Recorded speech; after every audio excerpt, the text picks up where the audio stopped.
Eljönnekem egyszer, hallgassátok meg. Dal sorsa két régen tér, hozzá végeztendőt. Na, próbáljuk még.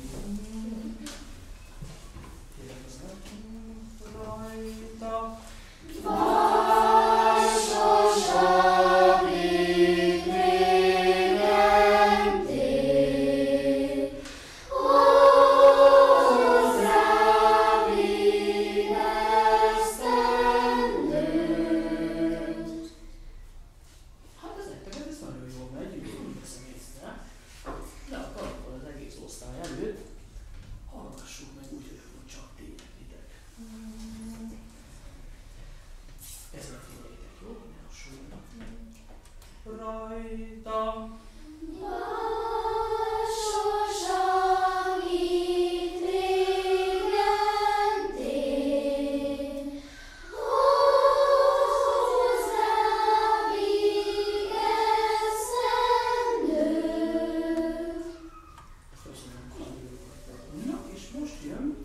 Ahogy ugye már óra elején megbeszéltünk, hogy az utolsó sor, itt van a tetőpont, a legmagasabb hang ugye az egész énekben, és itt már ugye az is bejön, hogy fortén, vagyis erősen kell énekelni, hangosan kell énekelni.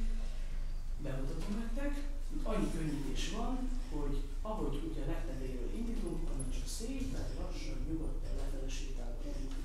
Hallgassátok meg!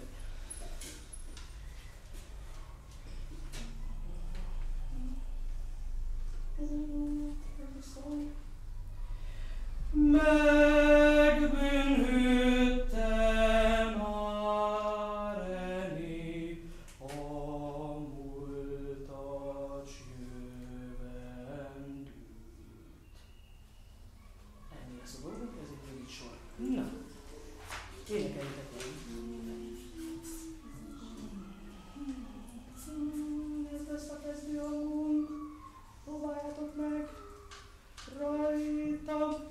Megbűnhődtem már elé a múltas jövendőt. Na hát ez még annyit nem volt jó, ezt még egyszer, de már nagyon jól haladtok. Ez lesz a kezdőhangunk. És erősen. Rajta. Megbűnhődtem már elé a múltas jövendőt. Nagyon szép volt.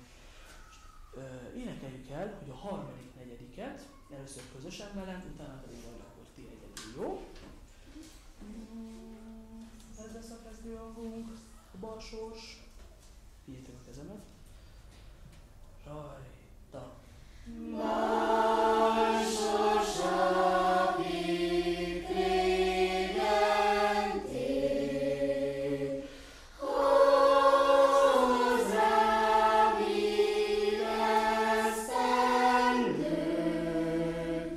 Megbűnhődtem már elé a múltas jövendőt.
rajta.